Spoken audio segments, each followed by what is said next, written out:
திட்ட தெளிவாக அரபு நாடுகள் கிறிஸ்டல் கிளியராக என்ன சொல்லிட்டாங்கன்னா, எக்காரணம் கொண்டும் காசாவில் இருக்கக்கூடிய மக்களை அகற்றவே முடியாது. காசா மக்கள் காசாவில் தான் இருப்பாங்க. அவங்களை எகிப்துக்கு கொண்டு போக முடியாது, ஜோர்தானுக்கு கொண்டு போக முடியாது. வெளியேற்ற வேண்டும் என்று கட்டாயப்படுத்துவதை விட வெளியேறினால் நல்லது என்று பரிந்துரை செய்வேன்.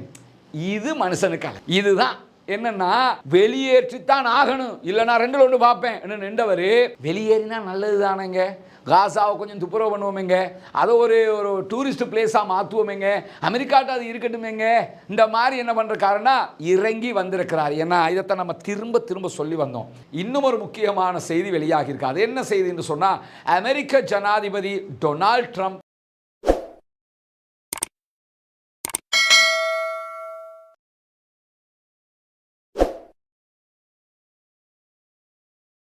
அன்பிற்கினிய சகோதர சகோதரிகளே, நம் அனைவர் மீதும் ஏக இறைவனுடைய அமைதியும் கருணையும் உண்டாகட்டுமாக என்கிற உயரிய பிரார்த்தனைகளோடு 35வது நாளாகவும் காசாவிலே ஏற்பட்டிருக்கக்கூடிய சமாதான உடன்படிக்கைகளுக்கு மத்தியிலே என்னவெல்லாம் நடக்கிறது என்கிற செய்திகளைத்தான் நாம் பார்க்க இருக்கிறோம்.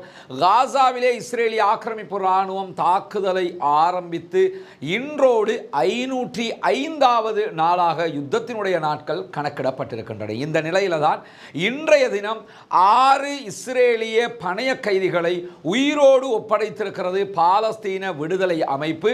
அது மட்டுமல்லாமல் இந்த ஒப்படைப்போடு அவர்கள் ஒப்படைப்பதாக சொல்லி இருந்த 33 பணைய கைதிகளுடைய எண்ணிக்கை முடிவடைகிறது. முதல் கட்ட சமாதான உடன்படிக்கையும் நிறைவுக்கு வருகிறது எதிர்வருகிற மார்ச் மாதம் 1ஆம் தேதியோடு. இந்த நிலையில் இன்றைக்கு வெளியாகி இருக்கக்கூடிய பல முக்கியமான செய்திகளைத்தான் நாம் பார்க்க இருக்கிறோம். குறிப்பாக நமக்கெல்லாம் தெரியும், வியாழக்கிழமை மாலை இஸ்ரேலிடத்திலே 4 பணைய கைதிகளுடைய பாடிகள், ஜனாசாக்களை பாலஸ்தீன விடுதலை இராணுவம் ஒப்படைத்திருந்தது. அந்த உடல்களில், பாடிகளில் ஷிரிபிபாஸினுடைய உடலும் இருந்தது. ஷிரிபிபாஸ் அவருடைய 2 குழந்தைகள் இந்த யுத்தத்திலே பணைய கைதிகளாக இருக்கிற போது இஸ்ரேலுடைய குண்டு தாக்குதலில் கொல்லப்பட்டது மட்டுமல்லாமல் அவருடைய கணவர் உயிரோடு பாதுகாக்கப்பட்டிருந்தார். அவரை ஆல்ரெடி நடத்தப்பட்ட கேப்டிவ்ஸ் பரிமாற்றத்தில் பாலஸ்தீன விடுதலை அமைப்பு வழங்கி இருந்தது. இந்த நிலையில் வியாழக்கிழமை கொடுக்கப்பட்ட ஷிரிபிபாஸினுடைய உடலும் அவருடைய 2 பிள்ளைகளுடைய உடலையும் பரிசோதனை செய்ததில் அவர்களில் ஷிரிபிபாஸினுடைய உடல் அங்கு கிடையாது என்று சொல்லி ஒரு பதட்டமான சூழ்நிலை ஏற்பட்டது மட்டுமல்லாமல் பெஞ்சமின் நெதன்யாகு உள்ளிட்டவர்களே இது மிகப்பெரிய சர்வதேச விதிமீறல், யுத்த நிறுத்த மீறல் என்கிற வார்த்தைகளை சொன்னது மட்டுமல்லாமல் இதற்கு மிகப்பெரிய விலை கொடுக்க வேண்டி வரும் என்கிற எச்சரிக்கைகளை எல்லாம் சொல்லி இருந்தார்கள். இப்படியான எச்சரிக்கைகளுக்கு மத்தியில் தான் இன்றைய தினம் இஸ்ரேலிய ஆக்கிரமிப்பு அரசாங்கத்தினுடைய பரிசோதனை குழு பாலஸ்தீன விடுதலை அமைப்பு தந்த உடல்களில் ஷிரிபிபாஸினுடைய உடல் இருக்கிறது, அந்த எச்சங்கள் அதை உறுதிப்படுத்துகிறது என்று சொல்லி அறிவித்திருக்கிறார்கள். எனவே ஷிரிபிபாஸினுடைய பிரச்சனை இன்றோடு முடிவுக்கு வந்து விடுகிறது என்கிற நிலையில தான் இன்றைய தினம் 6 பேர் இஸ்ரேலியர்கள் பாலஸ்தீன விடுதலை இராணுவத்தினால் விடுதலை செய்யப்பட்டிருக்கிறார்கள். இந்த விடுதலை நிகழ்வும் இன்றைக்கு 2 இடங்களில் நடைபெற்றது. முதல் கட்டமாக ரஃபாவில் நடைபெற்றது, அது தெற்கு காசா, சவுத் காசாவில் இருக்கக்கூடிய பகுதி. இரண்டாவதாக நுசைரா அகதிகள் முகாம் பகுதிகளிலே நடந்தது. இந்த யுத்தத்தில் ரொம்ப அதிகமாக தாக்குதலுக்குள்ளான ஒரு பகுதி என்று சொன்னால் அது நுசைராத் அகதிகள் முகாம் பகுதி தான். இந்த 2 இடங்களில் வைத்து தான் கைதிகள் பரிமாற்றம் நடந்தது. நுசைராத் அகதிகள் முகாம் பகுதியை பொறுத்தவரையில் இன்றைக்கு எந்த இடத்துல கைதிகள் பரிமாற்றம் நடைபெற்றதோ அந்த இடத்திலிருந்து 3 கிலோமீட்டர் தூரத்தில் தான் பாலஸ்தீன விடுதலை அமைப்பினுடைய தலைவராக செயல்பட்ட ஷேக் ஜெனரல் யஹியா சின்வார் அவர்கள் கொல்லப்பட்டார்கள், ஷஹீதாக்கப்பட்டார்கள். அந்த இடத்திற்கு நெருக்கமாகத்தான் இந்த கைதிகள் பரிமாற்றமும் நடைபெற்றது. இப்படி 2 கட்டமாக இன்றைய தினம் கைதிகள் பரிமாற்றம் நடைபெற்றது. இந்த கைதிகள் பரிமாற்றம் நடக்கிற போதும் மிக முக்கியமான ஒரு செய்தியை உலகத்திற்கு அவர்கள் சொல்லி இருந்தார்கள். என்னன்னா, ஒவ்வொரு முறையுமே கைதிகளை பரிமாற்றம் பண்ணுகிற போது அவங்க உலகத்துக்கு ஒரு முக்கியமான செய்தியை சொல்லிக்கிட்டே இருக்கிறாங்க. அதிலே அவர்கள் இத்தனை நாட்களில் சொன்ன ஒரு முக்கியமான செய்தி என்னன்னு சொன்னா, காசாவினுடைய அழிவுகளை ஒவ்வொரு இடத்திலும் அவர்கள் மிக துல்லியமாக சர்வதேசத்திற்கு உலகத்திற்கு காட்டி விடுகிறார்கள். இன்றைக்கு நுசைராத் கேம்ப்ல கைதிகள் பரிமாற்றம் நடைபெறுகிறது என்றால் நுசைராத் எவ்வளவு அழிவுக்குள்ளாகி இருக்கிறது என்பதை சர்வதேச ஊடகங்கள் பார்க்கிற சந்தர்ப்பமாக அது மாறிவிடுகிறது.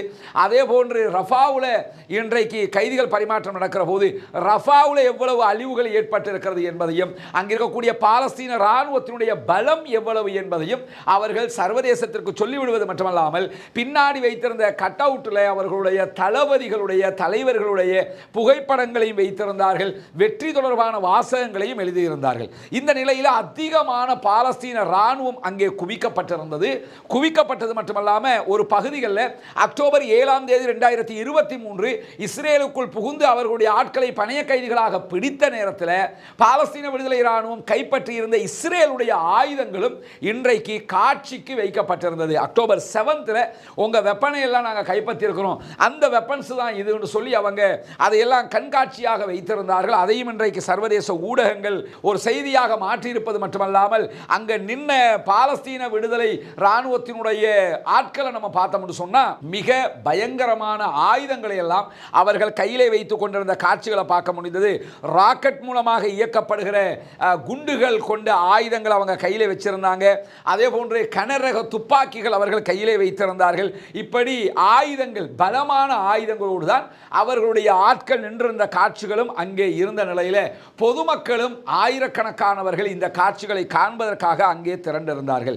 இந்த மாதிரியான ஒரு நேரத்தில் தான் இன்றைக்கு பணைய கைதிகள் விடுவிக்கப்பட்டார்கள். அதனுடைய காட்சிகள் சர்வதேச அளவிலே ஒரு முக்கியமான இடத்தை பிடித்திருக்கின்றன. இப்படி ஒரு சந்தர்ப்பமாக இது மாறி இருக்கும் போது இன்றைய தினம் விடுவிக்கப்பட்டிருக்கக்கூடிய 6 பணைய கைதிகளுக்கு பகரமாக இஸ்ரேலிய ஆக்கிரமிப்பு ராணுவம் 602 பாலஸ்தீனர்களை விடுதலை செய்கிறது. அதிலே 491 பாலஸ்தீன காசாவினுடைய கைதிகளில் 100க்கும் மேற்பட்டவர்கள் பெண்களும் குழந்தைகளும் என்கிற செய்திகளும் வெளியாகி இருக்கிறது. எந்த காரணமும் இல்லாமல் குழந்தைகளை கூட அவங்க சிறை பிடிச்சிட்டு போயிடுறாங்க. அவர்களையும் இன்றைக்கு அவர்கள் விடுதலை செய்திருக்கிறார்கள் என்கிற செய்திகள் வெளியாகி இருக்கிறது. விடுவிக்கப்பட்டவர்கள் வெஸ்ட் பேங்குக்குரியவங்க வெஸ்ட் பேங்குக்கும், காசாவுக்குரியவங்க காசாவுக்கும் கொண்டு வரப்பட்டிருக்கிறார்கள். அதிலே தாங்க முடியாத நோயாளிகளாக இருக்கக்கூடியவர்கள் கெய்ரோவுக்கு மருத்துவத்திற்காக அனுப்பப்பட்டிருக்கிறார்கள் என்கிற செய்திகள் இன்றைக்கு வெளியாகி இருக்கிறது. இப்படியான நிலையில் இன்றைய தினம் இன்னும் ஒரு முக்கியமான செய்தி வெளியாகி இருக்கு. அது என்ன செய்தி என்று சொன்னால், அமெரிக்க ஜனாதிபதி டொனால்ட் ட்ரம்ப் தன்னுடைய காசா திட்டத்திலிருந்து தற்போது விலகி இருக்கிறார் அல்லது ஓரமாகி நின்று கொண்டிருக்கிறார் என்கிற செய்திகள் வெளியாகி இருக்கிறது. என்னன்னா, இந்த டொனால்ட் ட்ரம்ப்பை நம்ம அடிக்கடி சொல்கிறோம், அதை நமக்கு எக்ஸ்பெக்ட் பண்ண முடியாது. அவர் எப்படி இருப்பாருங்கிறதெல்லாம் கணிக்க முடியாதவராக நினைச்சதை செய்யக்கூடிய ஒரு ஆளாக அவர் இருக்கிறாரு. அவர் ஆட்சிக்கு வந்ததுலேருந்து செய்யக்கூடிய வேலையெல்லாம் பார்த்தோம்னா தேவையில்லாத ஆணிகளை தான் பிடுங்கிக்கிட்டு இருக்கிறாருங்கிறது நமக்கு தெரியுது. கிரீன்லாந்தில் பிரச்சனை, அதே போன்று பனாமாவில் போய் பிரச்சனை, சைனாவோட ஒரு எக்கனாமிக் வாரை ஸ்டார்ட் பண்ணியிருக்கிறாரு. அதே நேரத்தில் இவ்வளவு காலமாக ஆயுதத்தை கொடுத்து ரஷ்யாவோட சண்டைக்கு நில்லுன்னு சொல்லி உக்ரைனை தூண்டிய அமெரிக்கா இப்பொழுது டொனால்ட் ட்ரம்ப் ஆட்சிக்கு வந்ததுக்கு பிறகு விளாடிமிர் ஜெலன்ஸ்கியை உடனடியாக அவர் ஒரு டிக்டேட்டர், அவர் ஒரு அடக்குமுறை செய்யக்கூடிய ஆட்சியாளர் என்கிற வார்த்தைகளை எல்லாம் பயன்படுத்துகிறாரு. அவரோட முட்டி மோதிக்கிட்டு நிற்கிறாரு, ரஷ்யாவோட சமாதானமாக போயிருங்கிறாரு. இந்த மாதிரி அவர் செய்யக்கூடிய வேலையெல்லாம் பார்த்தீங்கன்னா எதுக்கு செய்கிறாரு, எப்படி செய்கிறாருங்கிறதையெல்லாம் யோசிக்கிற அளவுக்கு அவருடைய செயல்பாடுகள் மாறிக்கொண்டே வருகிறது. இப்படியான நிலையில் காசாவில் இருக்கக்கூடிய மக்கள் அத்தனை பேரையும் ஒட்டுமொத்தமாக ஜோர்தானுக்கும் எகிப்துக்கும் அனுப்ப வேண்டும். காசாவை நாங்கள் கைப்பற்றிக் கொள்வோம். காசாவை மத்திய கிழக்கினுடைய ஒரு சுற்றுலா தலமாக மாற்ற இருக்கிறோம். காசா அமெரிக்காவினுடைய கட்டுப்பாட்டில் தான் இருக்கும் என்றெல்லாம் ஒவ்வொரு கட்டமாக ஒவ்வொன்று பேசிக்கிட்டு வந்தவர் நேற்றைய தினம் வெள்ளிக்கிழமை சவுதி அரேபியாவினுடைய தலைநகர் ரியாதிலே சவுதி அரேபியா எகிப்து தலைமையிலே 5 முக்கியமான அரபு நாடுகள் சந்தித்து காசா தொடர்பான பேச்சுவார்த்தைகளை நடத்தியிருந்தார்கள். எதிர்வருகிற 4ஆம் தேதி மார்ச் மாதம் கெய்ரோவில் எகிப்தினுடைய தலைநகரத்தில் அரப் லீகினுடைய மாபெரும் மாநாடு காசா தொடர்பாக நடைபெற இருக்கிறது. இந்த மாநாடு நடைபெற இருக்கிற நேரத்தில் தான் நேற்று ரியாதில் நடைபெற்ற மாநாட்டில் திட்ட தெளிவாக அரபு நாடுகள் கிறிஸ்டல் கிளியராக என்ன சொல்லிட்டாங்கன்னா, எக்காரணம் கொண்டும் காசாவில் இருக்கக்கூடிய மக்களை அகற்றவே முடியாது. காசா மக்கள் காசாவில் தான் இருப்பாங்க. அவங்களை எகிப்துக்கு கொண்டு போக முடியாது, ஜோர்தானுக்கு கொண்டு போக முடியாது. அமெரிக்க ஜனாதிபதி டொனால்ட் ட்ரம்ப் ட்ரம்பினுடைய திட்டத்தை மொத்தமாக நாங்கள் புறக்கணிக்கிறோம் என்று சொல்லி அறிவித்திருந்தார்கள். இந்த செய்திகளை அப்படியே வைங்க. இப்போ உலகத்தில் என்ன நடக்குதுங்கிற அடுத்த கட்டத்தை பாருங்க. என்னவெல்லாம் நடக்கிறது? சைனாவோட ஒரு எக்கனாமிக் வார் போய்கொண்டிருக்கிறது. சைனா மாறி அமெரிக்காவுக்கு தேவையான அளவுக்கு வயிறு நிரம்புறதுக்கு கொடுக்கிற அளவுக்கு தேவையான டேக்ஸுகளை விதிச்சிருக்கிறாங்க, வரிகளை விதித்திருக்கிறார்கள். அடுத்த பக்கம் நீங்க கனடாவை எடுத்துக்கிட்டோம்னா, கனடாவை நாங்க எங்களுடைய ஒரு நாட்டினுடைய ஒரு பகுதியாக மாற்றுவோம் என்கிற அளவுக்கு டொனால்ட் ட்ரம்ப் பேசியிருந்தார். கனடா மேலையும் வரி விதிப்புகளை செய்திருந்தார். 150% வரி விதிப்பு எல்லாம் செய்திருந்தார். உடனடியாக கனடாவும் மாறி என்ன பண்ணாங்கன்னு சொன்னா, அமெரிக்கா மேல தாறுமாறான வரிகளை விதித்திருக்கிறார்கள். மெக்சிகோ மேலே இதே வேலையை பார்த்தார், மெக்சிகோ அதே பண்ணியிருக்கிறாங்க. பனாமா மேலே இதே மாதிரி பிரச்சனை உண்டாக்க போனார், வர்றதை நாங்கள் பார்த்துக்கிறோம், பனாமா திரும்பி நிற்கிறாங்க. ரஷ்யாவில் உக்ரைனுக்கு எதிரான யுத்தம் நடைபெற்று வருகிறது. அதிலே ரஷ்யாவையும் உக்ரைனையும் சமாதானப்படுத்துகிற முயற்சிகளை தான் செய்வதாக சொல்லிக்கொண்டு உக்ரைன் அதிபர் விளாடிமிர் ஜெலன்ஸ்கியை உடனடியாக ஒரு டிக்டேட்டராக சுட்டிக்காட்டி பெரும் எதிர்ப்பை அவர் சம்பாதித்துக் கொண்டிருக்கிறார். இப்படி ஒரு புறம் அவர் என்ன செய்கிறாருங்கிறதை வழங்காம காரியங்கள் நடைபெற்றுக் கொண்டிருக்கும் போது சவுதி அரேபியா தான் ரஷ்யா உக்ரைனுடைய சமாதான பேச்சுவார்த்தைகளை நடத்துகிறார்கள். இந்தியா ரொம்ப நெருக்கமாக சவுதியோடு செயல்படுகிறது. சீனா சவுதியை தவிர்க்க முடியாத ஒரு சக்தியாக ஏற்றுக்கொண்டிருக்கிறது. ஈரானை நாங்கள் தவிர்க்கவே மாட்டோம் என்று ரஷ்யா சொல்லிக் கொண்டிருக்கிறது. இப்படி அரபு நாடுகள் உச்சகட்ட வலுவாக நின்று கொண்டு எக்காரணம் கொண்டும் காசா வெளியேற்றத்தை ஏற்றுக்கொள்ளவே மாட்டோம் என்று சொல்லி முகத்தில் அடிச்ச மாதிரி கட் அண்ட் ரைட்டாக பேசிட்டாங்க. பேசினதோட தலைவர் என்ன பண்றாருன்னு கேட்டா ஒரு அறிக்கையை வெளியிட்டிருக்கிறார் டொனால்ட் ட்ரம்ப். அந்த அறிக்கையில் அவர் என்ன சொல்றாருன்னா, காசாவில் இருந்து பாலஸ்தீன மக்களை ஒட்டுமொத்தமாக பலவந்தமாக வெளியேற்ற வேண்டும் என்று கட்டாயப்படுத்துவதை விட வெளியேறினால் நல்லது என்று பரிந்துரை செய்வேன். இது மனுஷனுக்காக இதுதான் என்னன்னா, வெளியேற்றித்தான் ஆகணும், இல்லைனா ரெண்டுல ஒன்று பார்ப்பேன் நின்றவர் வெளியேறினா நல்லது தானேங்க, காசாவை கொஞ்சம் துப்புரவு பண்ணுவோமேங்க, அதை ஒரு டூரிஸ்ட் பிளேஸாக மாற்றுவோமேங்க, அமெரிக்காட்ட அது இருக்கட்டுமேங்க, இந்த மாதிரி என்ன பண்ணுறாருன்னா இறங்கி வந்திருக்கிறார். ஏன்னா இதைத்தான் நம்ம திரும்ப சொல்லி வந்தோம். சவுதி அரேபியா மட்டும் நெஞ்ச நிமித்தி வாடா பார்த்துக்கலாம்டா அப்படின்னு நின்றாங்கன்னு சொன்னால், ரெண்டில் ஒன்று பார்க்கறதுக்கு ரெடியாக இருந்தாங்கன்னு சொன்னால் மற்ற அரபு நாடுகள் எல்லாமே சவுதிக்கு பின்னாடி வந்துடும், அமெரிக்கா அடங்க ஆரம்பித்து விடும். ஈரான் மட்டுமே தனியாக நின்றுக்கிட்டு கெத்து காட்டுறதுனால தான் அவங்க என்ன பண்ணுறாங்கன்னா ஒவ்வொரு திருகுதாரத்தையும் பண்ணிக்கிட்டு இருக்கிறாங்க. இப்பொழுது சவுதி அரேபியா நெஞ்சுக்கு நேராக நிற்க ஆரம்பித்து விட்டது. உடனடியாக டொனால்ட் ட்ரம்பினுடைய அறிக்கையில் பாலஸ்தீனர்களை பலவந்தமாக காசாவிலிருந்து வெளியேற்ற மாட்டோம், அவர்களை வெளியேற்றினால் நல்லது தானே, அவங்களுக்கும் லாபம் தானே, அவர்களுக்கும் வீடு கிடைக்கும் தானே, அவர்களுக்கும் சுகபோக வாழ்க்கை கிடைக்கும் தானே என்றெல்லாம் பேசிக்கொண்டிருக்கிறார். மென்மையான அறிக்கையை வெளியிட்டிருக்கிறார் என்பதை நாம் பார்க்க முடிகிறது. இது அரபு நாடுகளுடைய அறிக்கை பின்னால் வந்திருக்கக்கூடிய ஒரு மென்மைத்தனம் என்பதை நாம் இந்த இடத்திலே புரிந்து கொள்ளுகிற அதே நேரத்தில் அரபுலக தலைவர்கள் ரியாதிலே கூடி பல விஷயங்களை விவாதித்திருந்தார்கள். அதிலே குறிப்பாக எகிப்து உருவாக்கி இருக்கக்கூடிய காசாவினுடைய திட்டம் தொடர்பாகத்தான் அதிகமாக பேசப்பட்டிருந்தது. சவுதி அரேபியாவினுடைய செய்தி நிறுவனமாக இருக்கக்கூடிய சவுதி பிரஸ் ஏஜென்சி இது தொடர்பான மிக முக்கியமான பல செய்திகளை வெளியிட்டிருக்கிறார்கள். அந்த செய்திகளை எதிர்வருகிற மார்ச் 4ஆம் தேதி கெய்ரோவில் மாபெரும் அரபு உச்சி மாநாட்டை நடத்துவது என்கிற தீர்மானம் உறுதி செய்யப்பட்டிருக்கிறது. இஸ்ரேலுக்கும் பாலஸ்தீன விடுதலை அமைப்புக்கும் இடையிலே போர் நிறுத்தம் 2ஆம் கட்டம் ஏற்பட்டால் எகிப்து மறுசீரமைப்பு திட்டங்களுடைய முதல் கட்டத்தை தொடங்கும். எகிப்து உள்ள போவாங்க, அவங்களுடைய ஃபோர்ஸஸை வச்சு அல்லது வேறு ஆட்களை வைத்து என்ன பண்ணுவாங்கன்னா தொண்டு நிறுவனங்களை வச்சு காசாவை சுத்தம் பண்ணுகிற அந்த காரியத்தை தொடங்க இருக்கிறாங்க என்கிற செய்திகளோடு காசாவை கட்டி எழுப்புவதற்கு சுமார் 53 பில்லியன் US டாலர்கள் தேவைப்படும் என்பது மட்டுமல்லாமல் 10 ஆண்டுகள் அளவுக்கு இதனுடைய காலம் எடுக்கும் என்கிற செய்திகளும் இந்த மாநாட்டிலே கலந்துரையாடப்பட்டிருக்கிறது, பேசப்பட்டிருக்கிறது.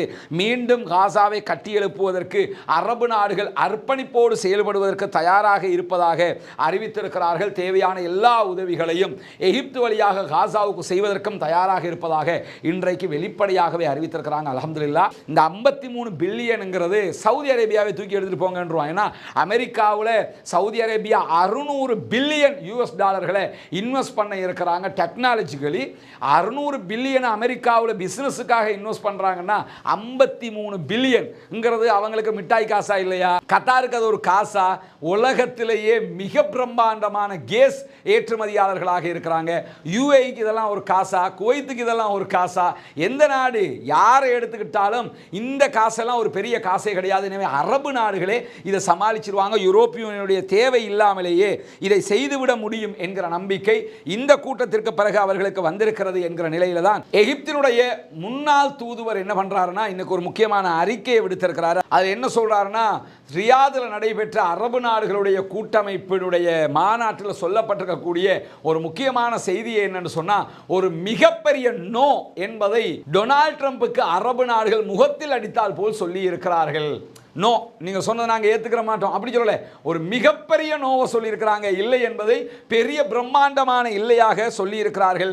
டொனால்ட் ட்ரம்பினுடைய இந்த திட்டம் சட்டவிரோதமானது என்பதையும் அரபு நாடுகள் ஒருபோதும் ஏற்றுக்கொள்ள மாட்டாது என்பதையும் திடமாக அவர்கள் சொல்லியிருக்கக்கூடிய நேரத்தில் தான் இருக்கக்கூடிய ஒரு பிரச்சனையாக எதிர்பார்க்கப்படுகிறது என்று சொன்னால், பாலஸ்தீன விடுதலை இராணுவம் ஆட்சியிலே இருக்கும், எனவே என்ன செய்வது என்பதுதான் ஒரு கேள்வியாக இருக்கிறது என்று சொல்றார். இந்த கேள்வியை பொறுத்தவரையில் அரபு நாடுகள் காசு கொடுக்கிறதா இருந்தால் இது கேள்வியே கிடையாது.